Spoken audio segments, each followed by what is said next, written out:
In today's video, I'm going to show you how to create vertical text in Canva. Start by opening your Canva project and navigate into Text tab on the left side of screen. Or alternatively, you can press T key on your keyboard. Click on that heading or any text option to insert text box to your design. Type out word or phrase you want to display vertically. Now, to make text vertical, you will need to manually separate each letter.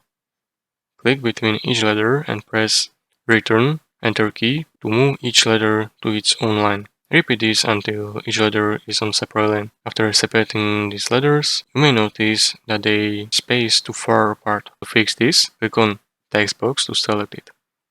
Go to Toolbar at the top and click on Spacing.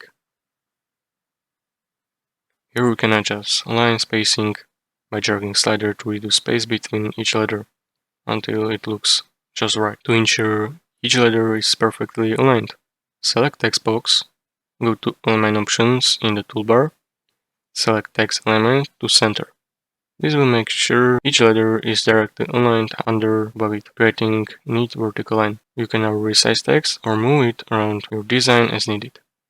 If you want to create multiple lines of vertical text, simply duplicate text box by pressing Command or Ctrl C and Ctrl or Command V to paste.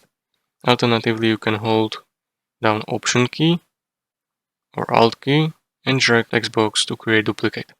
If you need multiple words to appear in vertical alignment, you will need to create separate text box for each word. Canva doesn't allow for multiple vertical words within same text box.